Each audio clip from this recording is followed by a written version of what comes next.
Vancouver, Canada, home of one of the most unique events in the golfing world. On June the 6th, 1988, three of the game's longest strikers of the golf ball assembled on the roof of the Pan Pacific Hotel at Canada Place in an attempt to establish a new long-distance driving record. They hit from here, the Pan Pacific Country Club, the world's highest tee, the world's widest fairway, and Canada's largest water hazard. Pleased to introduce the four-time long drive champion from Japan, Yasushi Taki.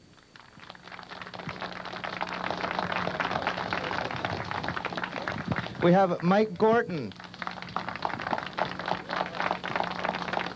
Kelly Murray, defending champion. Kelly's winner of 54 of 63 long drive titles around the world. Hitting from high atop Vancouver's World Trade Center tower on a rainy spring morning, the drives are measured by a laser beam from the rooftop, 350 feet above the water, to a spotter boat positioned in the harbor below. A kiss for Taki, and the ceremonial first drive by 101-year-old golfer Dr. Gordon Farney, and the event begins. Yasushi Taki, four-time Japanese long drive champion. Mike Gorton, 1987 U.S. champion. And Kelly Murray, winner of 55 of 65 long drive competitions entered around the world. For a period of 1 hour, each golfer hit 3 balls in rotation until a total of 21 balls each had been hit. Taki's longest drive measured 363 yards. Mike Gorton stretched the laser beam 361 yards, while Kelly Murray defended his title with a 382-yard wallop. Applause from the gallery, a handshake from the challengers, and Kelly Murray retains the World Trade Center Cup for another year. One more look at Kelly's prodigious winning form. Kelly Murray, Canada's best, and one of the longest golfers in the game.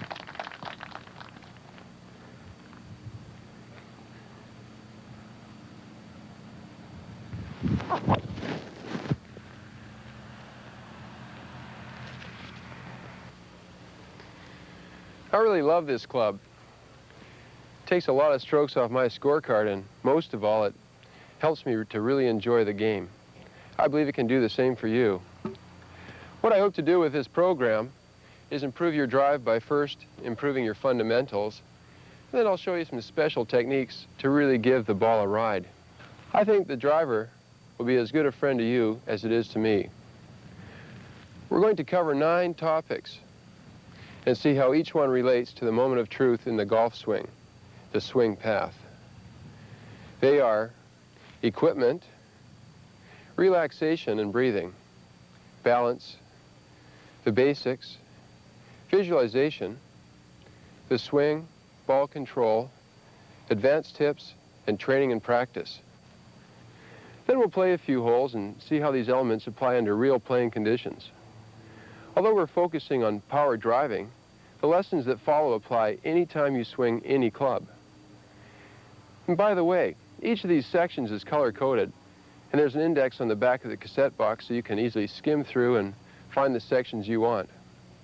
I want to start by showing you just exactly what I mean by the term swing path. The secrets of the long drive are all related to the swing path. What is the swing path? Well, it's the route the club takes to the top of the backswing, and then down and through the ball toward the target.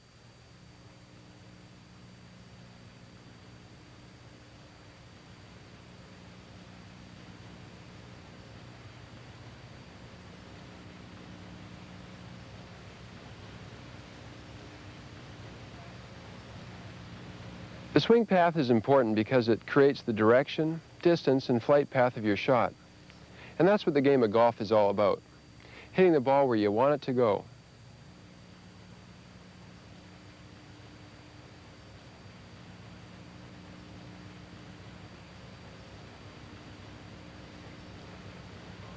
So the very basic fundamental of power driving is to make sure that every other component of your game contributes to making your swing smooth, fast, and straight toward a target.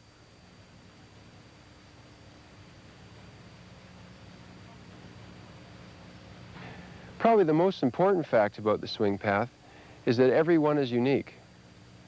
The swing path will be different depending on your particular proportions, the club in hand, and the shot you want to make. What I hope to do is help you build and perfect your own personal swing path step by step. The better you do that, the better and farther you're going to hit the ball.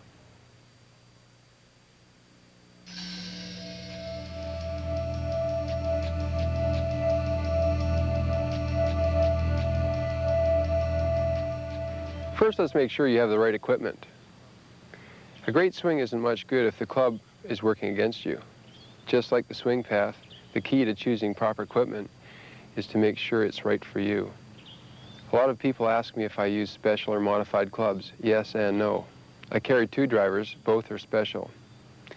These are Honma drivers. They have persimmon heads with boron face inserts and have extra stiff boron shafts.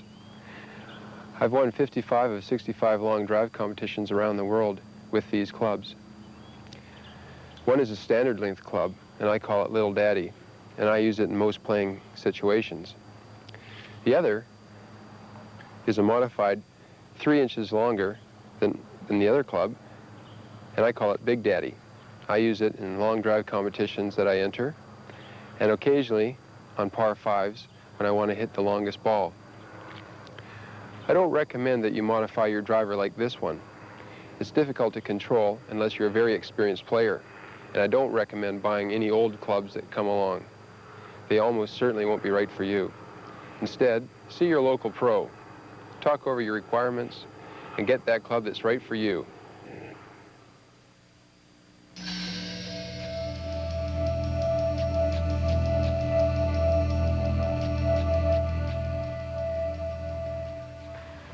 Okay, now you've got a club to swing and you want power and consistency. My first recommendation, and I hope you don't take this too lightly, is to relax and breathe. It takes your whole body working together to hit a golf ball well. A symphony of fluid, coordinated motion. That's one secret of the perfect swing path. No unwanted tension to interrupt the flow. If your body tension is different every day, your swing is different every day. That's exactly what you don't want as a golfer. You want instead a repeating swing that you can count on round after round. As my friend George Knutson says, relax to play golf, don't play golf to relax. So take time out before you hit, and while you're waiting for your friend to hit, and breathe deeply and let out the tension. Shake your arms and shoulders. Stretch those tight muscles. It will make perfecting a powerful, repeating swing a lot easier. I do it every time I make a swing. Just like that, relaxed and fluid. So those are your first key thoughts before you swing, and something you can concentrate on all around the golf course. And ask yourself the question, am I relaxed and breathing?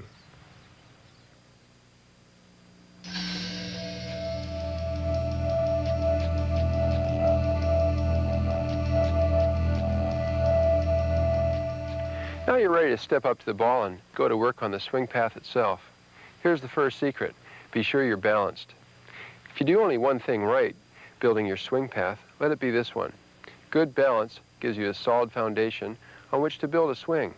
If your balance is shaky, everything else you do will be shaky too. Look at the swing path again. I could stop my swing at any point along the path and be in balance. In other words, I'm pivoting around a stable center, and that's the only way to have a stable swing path. At address, my weight is centered over my feet, not the toes or the heels, but right in the middle. As I shift into my backswing, I'm balanced on the inside of my right foot. I have solid footing through the ball. On the follow-through, I'm perfectly balanced on my left foot. I could easily hold this position and watch the ball roll to a stop over 300 yards away.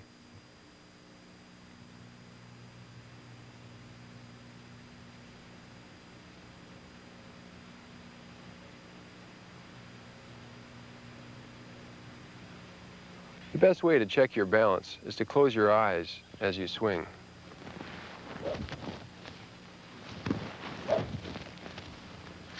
You'll find out very quickly whether or not you're in harmony with gravity. If you're not, make some adjustments. You should be able to play a fine shot and finish in perfect balance while swinging with your eyes closed. Here's another favorite practice drill. Swing freely as you step from one foot to the other and back again. This will give you the feeling of a balanced weight transfer and makes for long, straight shots.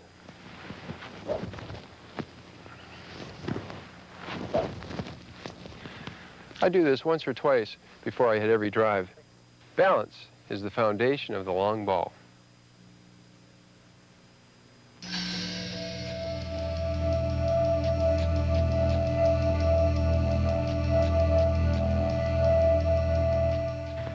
There are three other fundamentals that I call the basics. Every good player has their individual way of doing these three, but they're basically all the same and fundamental to a good swing. They are grip, stance, and ball position. These things allow you to make a free swing and connect the ball with your target. If your swing doesn't do that, it's no good for you. Start with the grip. A good grip allows for a relaxed swing along the path and a square club face at impact. A bad grip doesn't. Stand your club behind the ball with the face pointing toward the target. Let your arms hang. Put your palms together and slide the right hand below the left and close. That's the basis of a good grip, flexible and natural, both hands working together. The handle lays across the butt of the left palm. From under the heel pad to the first joint of the index finger. Grip with the last three fingers. The back of the left hand faces the target as you hit through the ball.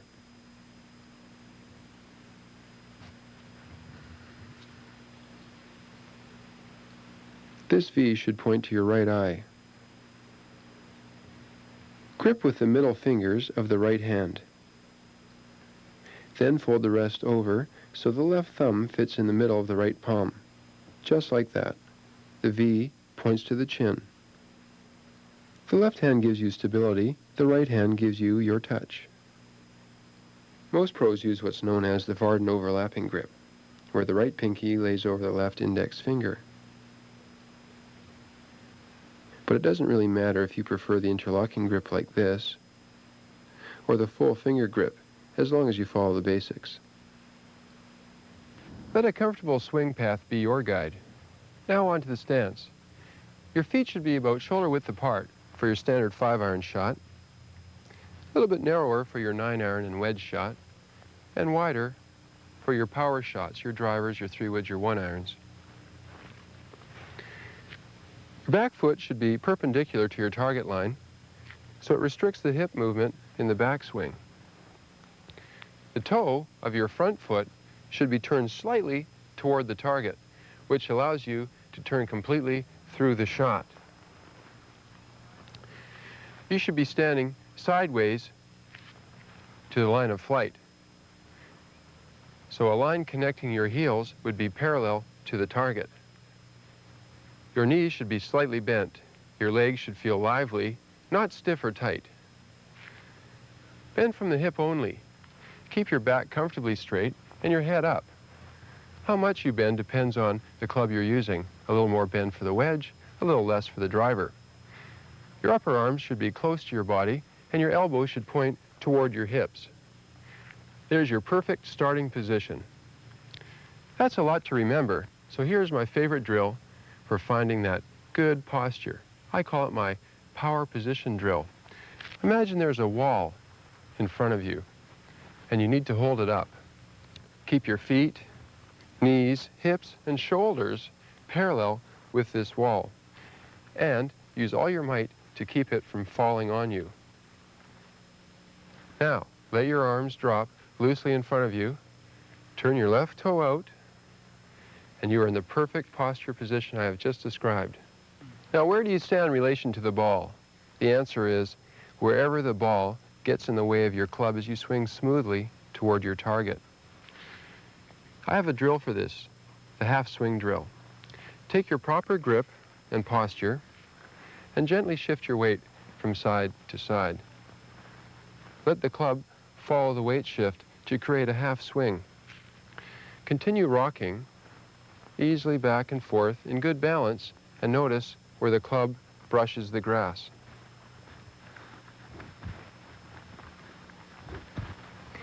Your perfect ball position should be just at the lowest point of your swing. Normally, that point is slightly inside the left heel, and definitely ahead of center, about here. For consistency, it should be in the same place relative to the left foot for all clubs. So those are the basics: proper grip, stance, and ball position. They've got to be sound before you find your personal power-driving swing path.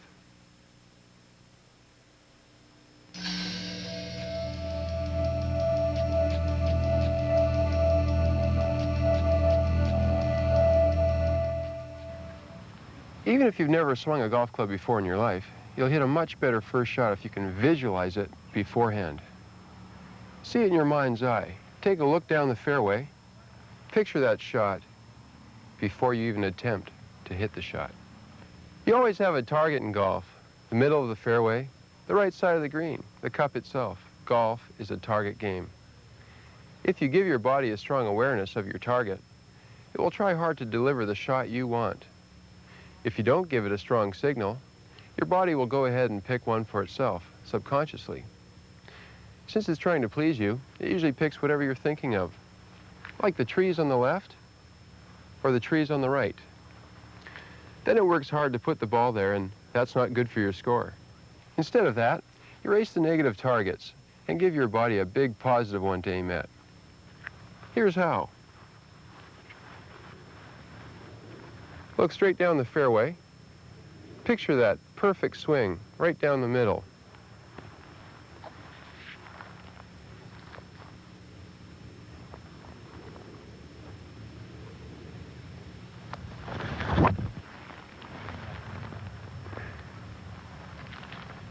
Keep watching and I'll show you how I do that in a little bit more detail. On this particular par 4 hole, there's lots of visuals. There's the negative ones and the positive ones. First, I'd like to tell you about the negative visuals. There's a water hazard that runs in front of the tee and down and cuts across the fairway. You must hit a successful tee shot 185 yards in the air to carry the water hazards. But if you can blank that out of your mind, you're way ahead of the game already. Up the right side, there happens to be trees that causes a lot of grief to a lot of golfers. If you get in those trees, it's hard to recover and get anywhere near the green. So eliminate those trees from your mind. On the left, there's a corner with 3 large trees. For me, I can carry those trees, but for the average golfer, it's a problem. So eliminate those from your mind. The best possible way to play this hole is to picture not only the flag, but something a little larger. On this particular hole, there's an evergreen right behind the flag, standing there, right behind the green. I visualize that tree. And not only that, there's a mountain beyond. My favorite visualization happens to be to fly it over a mountain, something vast, something in the distance. The bigness of that really allows me to be creative. I visualize targets in the sky up over that mountain. So what I want to try to do here is visualize the ball landing on the leeward side of that slope, miles and miles away. If I have that thought in my mind, that's when I hit my best shots. If I were to think of the water or the trees, I'd either duff it into the water or slice it off into the trees. So, first thing I do, I take a deep breath, I stand behind the ball, relax my shoulders, just really release all the nervous and tense energy. Now, I visualize that target in the sky, right on beyond everything. I step up, deep breath, take one practice swing, keep checking my targets, align myself to my targets.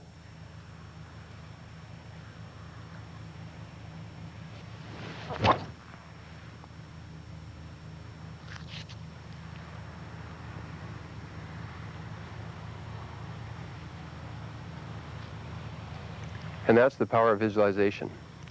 Knowing your target, making a positive move towards your target. You can also help your body come through for you by mentally rehearsing the shot before you hit it. That's the luxury of the game of golf. You can take your time. First, size up your situation by looking from the green back towards the tee box. Where do you want the ball to stop? Where do you want it to land? What type of flight path do you want it to have? Straight down the middle, a little bit of a hook, maybe a little bit of a slice. Decide all that in advance.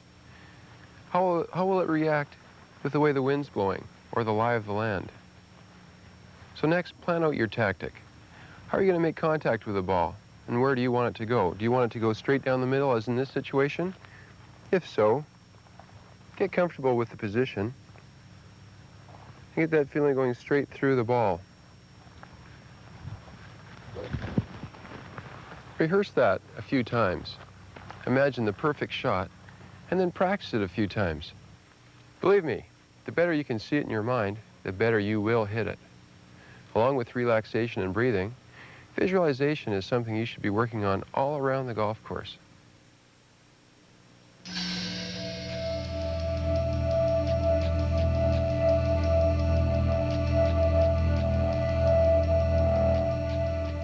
Okay, you're set up correctly, balanced, relaxed, and visualizing the perfect shot. You're almost there. Now, you've got to get on and stay on your personal swing path. Again, it's important to remember that each swing path is different. If you're tall and lean, your swing path will look completely different from the swing of a short, stocky person. So, when creating a new swing path, the best thing to do is keep it simple and make sure it's right for you. Swing your hands directly away from your target. Keep your head still as your body pivots and loads up your right side with power. When your back is square to the target, you have finished your backswing. There is a pause here while your swing changes directions.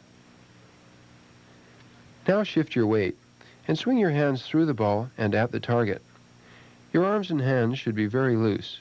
Just let the centrifugal force carry them along. If you are relaxed, the rest of your body will be doing the right things automatically. Let momentum carry your club up and out around your back. That's the simplest description of the swing I can give you. Swing your hands away from the target with a weight transfer. Transfer your weight and swing your hands up into a high finish position. This is a very simple method. Works for a lot of people. If you have your fundamentals right and stay relaxed, it should work for you too. Now let's examine the swing path in more detail.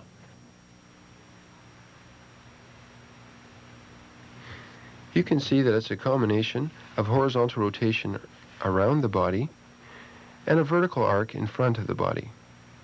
The perfect swing path is a perfect combination of these two elements.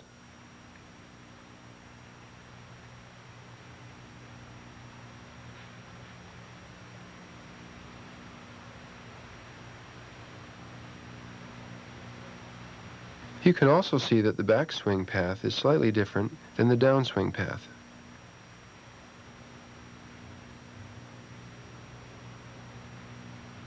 That's because the lower body is moving out of the way on the downswing to allow me to hit the ball and hit it hard. Imagine a sheet of glass extending up from the ball and resting on your shoulders with your head sticking through. That's the plane of your backswing. Start your backswing with your whole body, your hands, shoulders, and weight shift all moving together.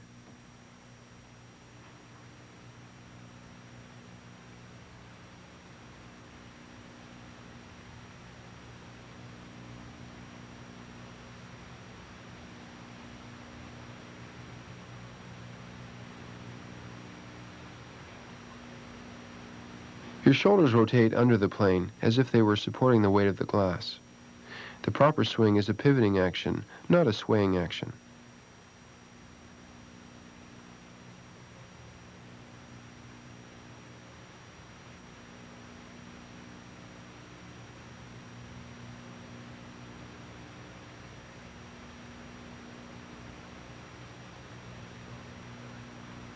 As your club moves back and around your body, It points to the target line. Halfway back, it's parallel to the target line.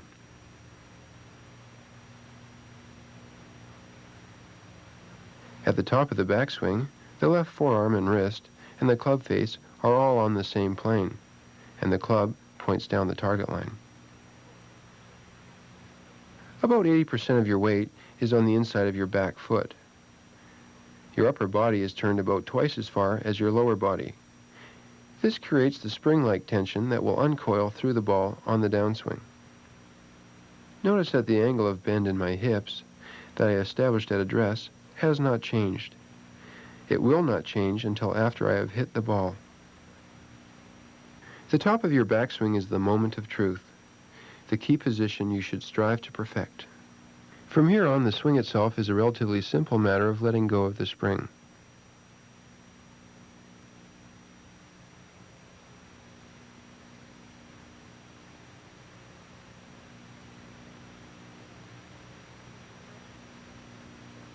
It starts when you let the hips turn back toward the target. You should have a very free, relaxed feeling as you let the centrifugal force pull your arms around in a clean path to the target. This ensures that you get the longest possible arc, and so the fastest club head speed.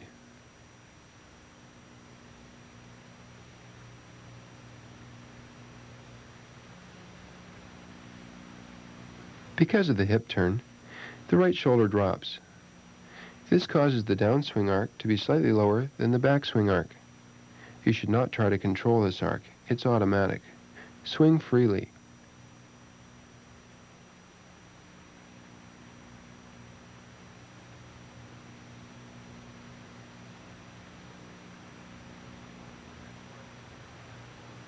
At the bottom of the swing path, the ball simply gets in the way of the club.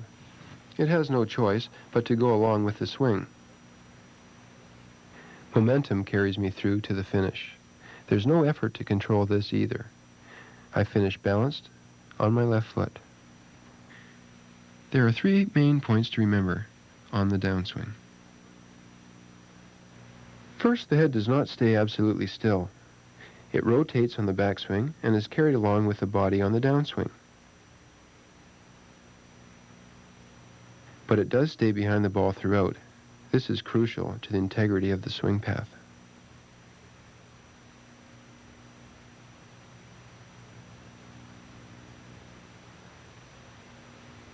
Second, you should have the feeling that your hands are relaxed and swinging at the target, and that your arms are loose in their sockets.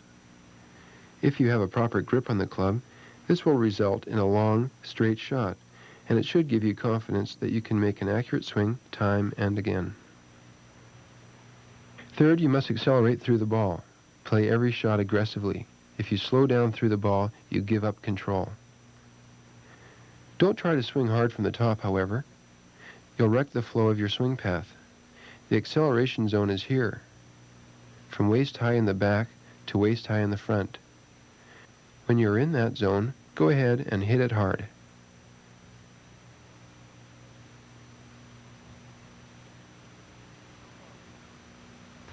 So far, we've covered the fundamentals of your own personal swing. They should allow you to improve just about as much as you want to in the game of golf. So, take a few minutes to watch my swing in slow motion. See how the fundamentals I talked about add up to a flowing, powerful swing. Visualize yourself using these same elements in your swing.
Sometimes during a round of golf, it's useful to be able to play a fade or a draw. For example, you might want to play a fade on this hole, hit it down the left and fade it back into the middle for control. Or you might want to aim it up the right side and draw it back into the middle for extra roll. Good news is, you don't have to change your swing to play those shots. I'll play a shot here. I want you to watch me closely. I'm going to try to fade the ball. First off, I aim down the middle, as usual. Now I leave the club aiming down the middle of the fairway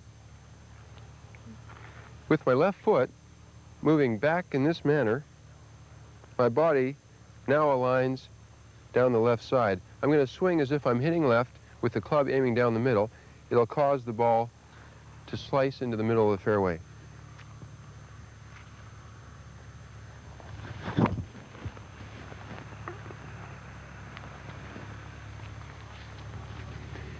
Keep watching and I'll show you that in more detail. To play the fade, first line up to the target as you normally would. Leave the club face pointing at the target, but open your stance slightly by moving your left foot back.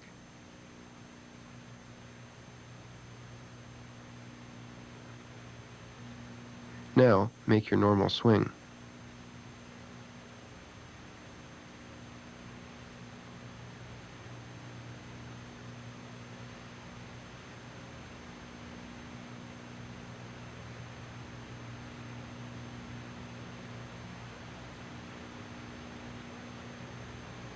The square club face will start the ball to the left of the target, and the effect of the swing coming slightly across the ball will cause it to fade back to the right.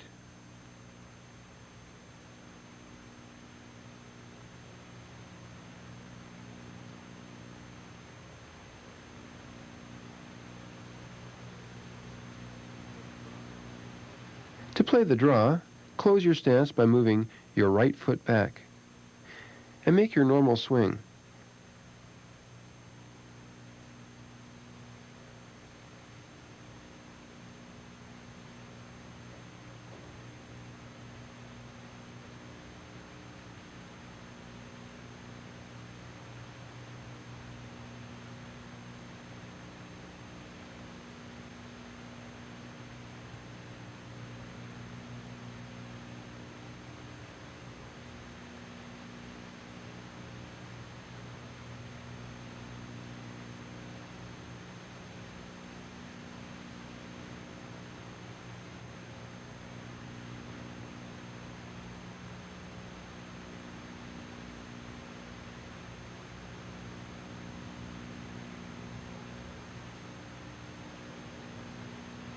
The ball will start right and come back to the left.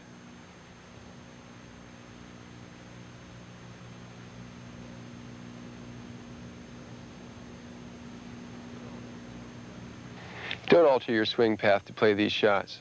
I think it's a mistake. You've taken a lot of trouble to perfect that swing of yours, and I say, use it, don't confuse it. With a little experience modifying your stance, you'll soon be playing a full variety of golf shots with confidence.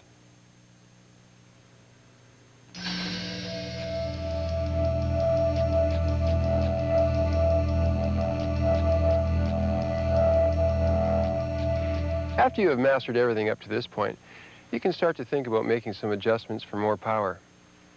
First of all, make sure that you're really relaxed.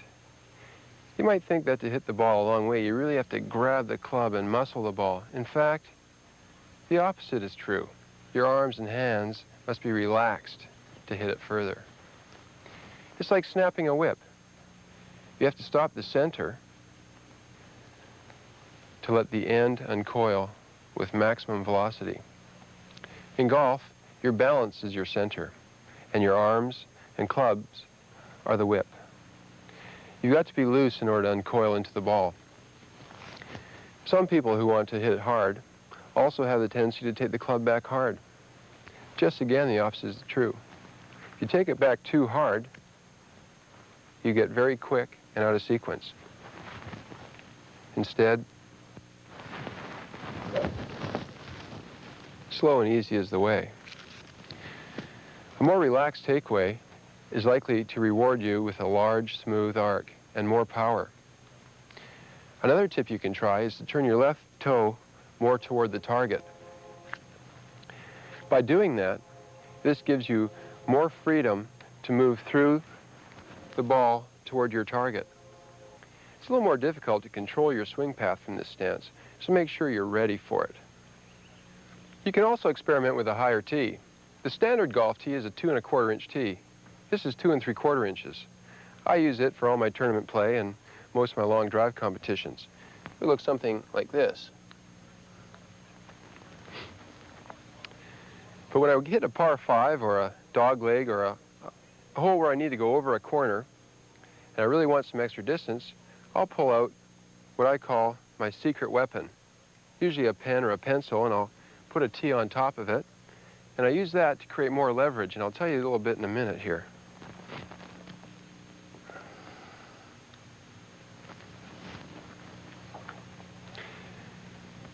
A ball that's hit from a small tee with a driver, standard loft 9 or 10 degrees, leaves at a trajectory somewhere around here. This being 0 degrees, this being 90 degrees, that would be somewhere around 20 degrees. When a ball's hit at 20 degrees, as it's going, it's coming back down to earth and running along grass where there's more resistance than there is in the air. The higher tee, hit on a 45-degree angle, as it flies, there's less resistance in the air than I said on the ground. So, my theory, if you set up behind the ball, catch it on the upswing, you can have it go at the perfect launch angle for any type of missile. That golf ball will never want to come back down. So, tee it high and let it fly.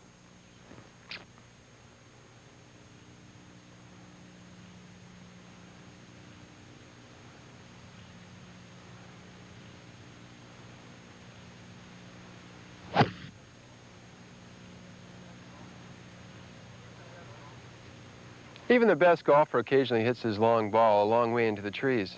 I'm no exception, but I found a way to give me an edge against that, the big oversized grip.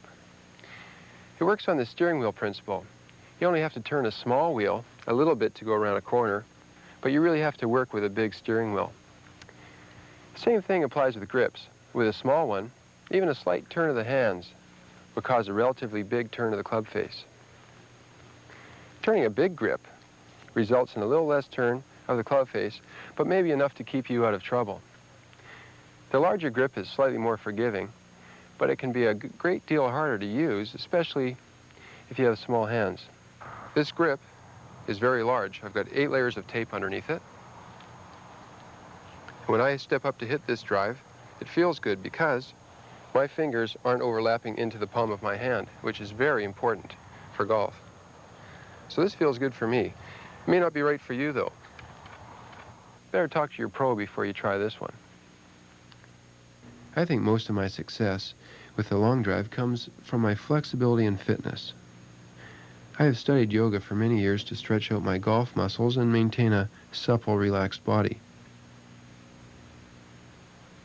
This means I can turn farther on my backswing without losing sight of the ball and without losing balance.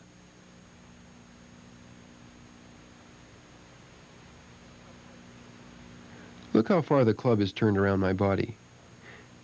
That gives me a longer arc than normal and more time to build up club head speed.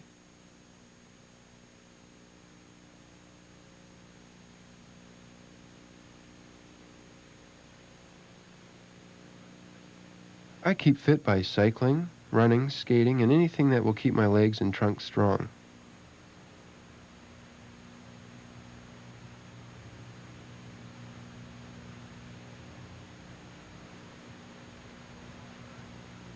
For the long drive, you really need to push off the back foot, like a sprinter coming out of the gate. I also set up with a deeper knee bend than normal, so I can get that stronger push. This results in more club head speed and a longer ball. If you really want to give it a ride, spend a little more time getting into better shape. The very least you should do is the full swing stretch. Do this once or twice as you're getting ready to hit the ball.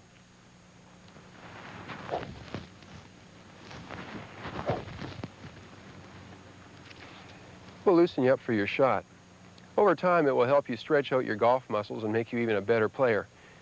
Now, for you young guys out there, when I was 14, I was told, swing as hard as you can when you're a kid. When you get older, then work on direction, because your large muscles dictate direction and distance. And the longer you stretch out those muscles as a youngster, the further and straighter you're going to hit it, and the more authority you'll get on a ball when you get to be my age.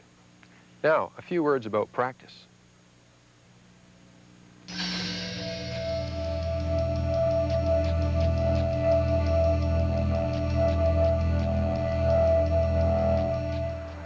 Now that we've been through all the segments of power driving, I want to show you what I do before and after a game of golf and on my off days, just as a practice session. I believe in quality, not quantity, so I've selected 21 balls because I like to hit 7 of the clubs. I'll start with a wedge, I go to a 7-iron, 5-iron, a 3-iron, a 4-wood, and a driver, and I'll hit 3 balls with each.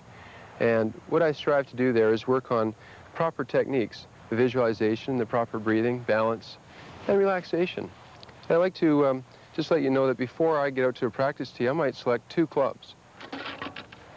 And I'll hold them together. I used to do this in baseball, and I'll do it now for my golf. And just warm up the body gradually, just to get a bit of a tempo. Feel the rhythm. Always be in balance. Always be relaxed.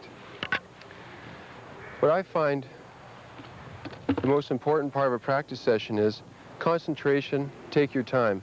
21 balls is much better than getting 2 or 3 large baskets, clouting them all over the place, and leaving there with a negative feeling and a blister on your hand. So, I believe before and after a game, start with your wedge. Hit 3 with your wedge, go to your 7, 5, 3, 4-wood driver. On the other days, you might want to start with a 9-iron and go down to a 6 and a 4, maybe your 3-wood and then your driver. But just choose a very few.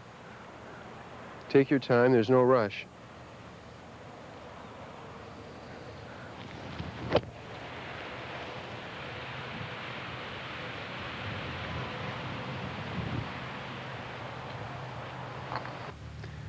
Okay, so much for the theory. Now let's take it out on the golf course and see how it really works.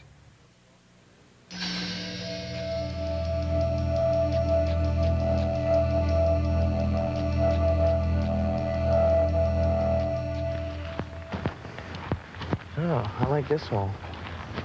All right, 6th hole, Brad. How far is this one? Well, let's see, Cal.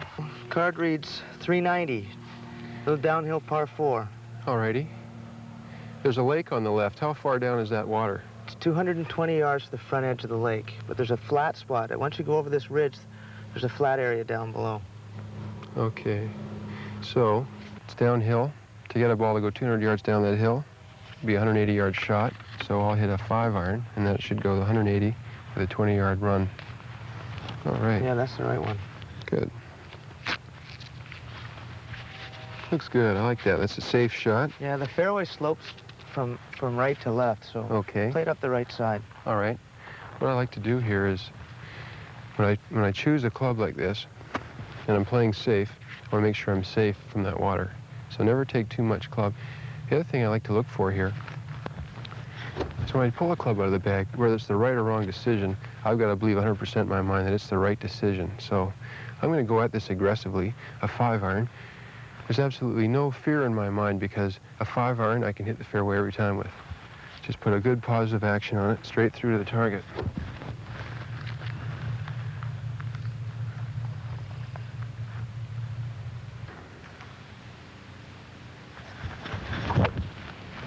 Oh yeah, that's perfect. We come off the hill. From there, you've only got 8-iron into the green. I think you can drive this green though, Kelly. What, it's, what, 350 to the front? It's 350 to the front of the green to clear those bunkers. All right. Is there any trouble up around that left side? Well, once you get beyond the water there, you can clear that. That's a 300-yard carry over the water. There's trap to the left, OB left. And, that OB is way left. Yeah, yeah. So there's really no trouble around that green. So basically, it's my advantage here this hole, maybe to go at that green. Well, I think, you know, the way you're hitting it today, you can drive it right on and little 2-putt birdie, 1-putt eagle. Uh-huh. Hole in one would be nice. What do you think? Take the big dad out and just go for it, Yeah, Brad? the big dad. Okay. Got another ball there for Give me? her a ride. Okay. It's looking good. Feeling good. Well, as I do with all drives, I like to stand behind and picture my target. I'm going to go at the highest point up there. Right above the green, there's a thick little clump of trees. I'll go for that.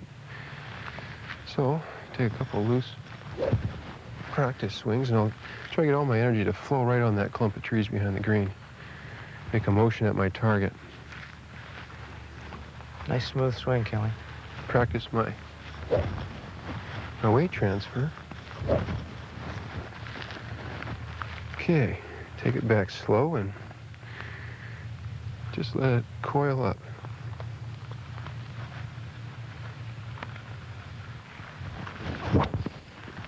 Oh, yeah. Oh, that's perfect. Carry the bunker. You're right on the pin. You're on. You're putting. Just a little left of the flag. Again, the par 4s become par 3s. All right. Let's Good go and shot. putt that out. Yeah, knock that in. Nice shot. Yeah. That was a good layup, Kelly. You're in perfect position here. Yeah, well short of the water. So we've got, what?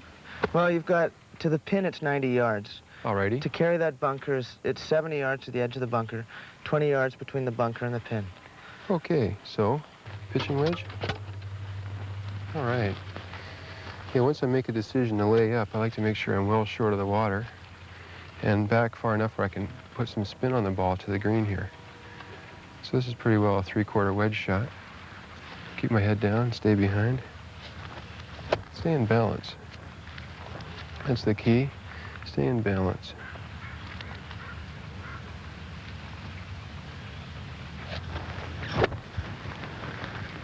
Oh, that's a good Ooh, shot. that could be an eagle. Bite. Oh, right there. Good shot. All right. All Tap right. that one in for birdie. Let's go knock the other one in. So we can make a Make birdie two. and an eagle here. Oh, hey, Kelly, that was a good drive. I'm kind of happy with that. Card measures 390 yards. Yeah. You're right in the middle of the green. That looks like 390 to me. Good shot. All right. I like it. Roll this one in for 2, knock that one in for 3. Let's get a look at this one. It's What an do you easy think? game. Well, what do you got here? Little right to left break. Yeah. Got to keep it above the hole. Just give her a good ride. That's a big hole up there. But let's go 12 inches. Okay. I'll tell you why. I like to always play above That's called the pro side. And if you leave it above 12 inches, the way I look at it is, if it's going to hit anything, it's going to bounce downhill. It rarely bounces up a hill. So let's go a little bit more. Grab that pin and hold it loose. Let's make this eagle. Okay, the screen looks a little slow. Make sure you get it to the hole.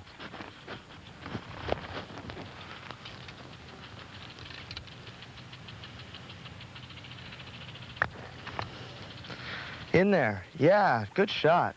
Well, it's a very easy 3, and it's kind of worthwhile when you hit driver off a hole like this that you have a chance to make it run into eagle like that. That's an easy birdie. Let's take Now a look at this other one.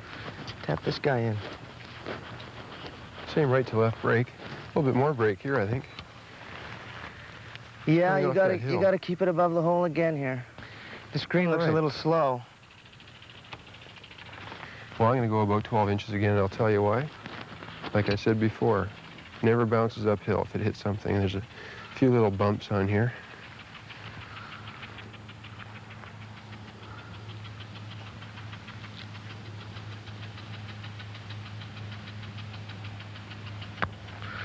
You got it. Oh, Oh, all right. Call tap that that the guy gimme. in. Well, a 3 and a 4. Yep. So depending on the move this week, we'll either hit driver or hit 5-iron, depending on what we want to do that day. Depends how we're swinging. I hope this program has helped you build and perfect your personal swing path, and that now you're better friends with this club. Remember, make sure you have the right equipment, and that you work on relaxation and breathing, and that you always maintain good balance throughout the golf swing, and that you pay attention to the basics. Then if you visualize your shot and keep your swing simple, ball control and power will come easily. And you can go to work on the advanced tips. The right training and practice techniques will keep you tuned up all the time. Those are your keys to power driving by virtue of your own unique swing path. Here's how it looks when you put it all together one more time. This hole's a dogleg right. I'm going to hit it up over those trees.